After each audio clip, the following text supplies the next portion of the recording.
You're watching Good Morning Nigeria, reaching you live from the studios of the Nigerian Television Authority. And of course, this morning, we're discussing admission process into tertiary institutions in Nigeria. Let's try the Zoom connection of Professor Kingsley Omorogiuwa of the University of Benin. He's chair of the University Admissions Committee at the University of Benin. Professor Omorogiuwa, could you just lead us through the admission process, for instance, in your institution, and how that is in sync with what the JAMB registrar was trying to explain to us before the signal became weak? I want to thank you again for this opportunity to be able to speak on this matter that is of very vital national importance in view of the role of tertiary in national development. I want to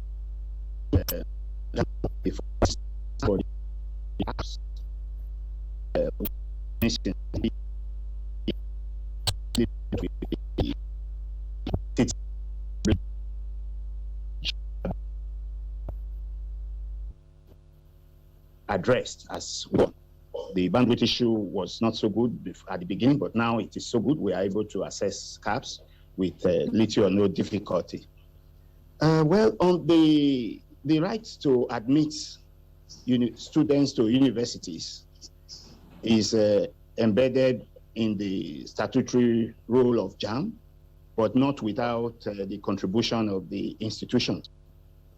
And it's surprising at this time to see that there are institutions that will go outside JAMB to admit.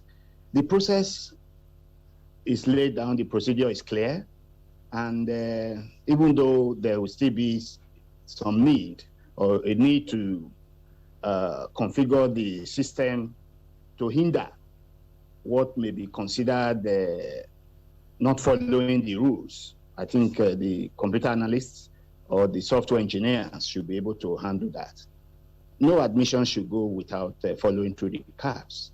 And in my institution, we are following the rules. The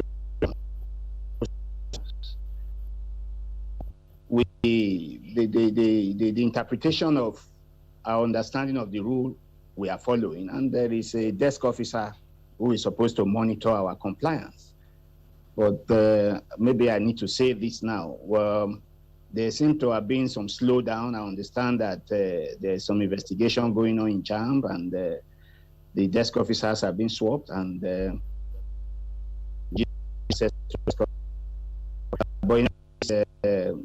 work is still going on. But the issue of accepting students that we have recommended or approving students that we recommended from our end, talking about the University of Benin, seems to be slow. So, but I've made the complaints to the director of admissions, and I'm sure they are working on that. So the process of, I think there will be meetings with the officers of the universities and other institutions to ensure that the procedure that is being followed are actually followed.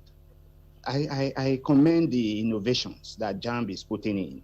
We are able to sit in our university and then recommend students, and then and the admission process is going on smoothly, as it were, aside from some few issues that may be here or there.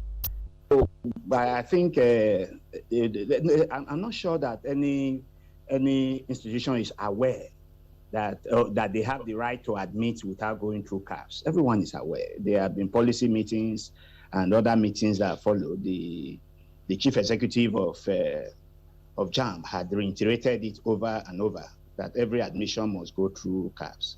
So I think that is where we are. And if there are such to be called to order to do the right thing. And I think it's not late to correct such errors. Thank you very much. Oh, well, thank you, Professor Shaka. We're running short of time, but at least we need to get down to Professor Kingsley Omorogiuwa, maybe in some 60 seconds.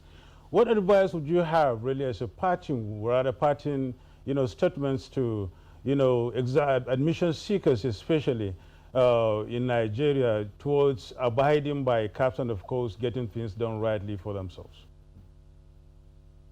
Thank you very much. I have listened to the discussion so far, and I think it has been quite revealing. And the challenge that is there is that most of the candidates do not understand the processing of that goes on in CAPS. So from our end, we have decided that when the students come to write the post-UTME exams, we will find a way to reach them and let them know the procedures. Some students only go to the and check for admission status. They do not go to the other one that is the transfer approval, which is necessary when there is a change from the course they originally applied to, if they cannot be admitted in there and they are offered an alternative, and some of them are not able to know that that is what is to be. So, and then the issue of some of them think that when the admission comes, the university do not have a part in it. They just say, oh, I've been admitted by JAMB. Of course, we know that JAMB is the one that ultimately admits, but the process starts with the universities, and the procedures, when made clear to the candidates, I'm sure that they'll be able to follow. And I'm also pleased with the effort of the registrar to try and sidetrack these agents in the computer centers.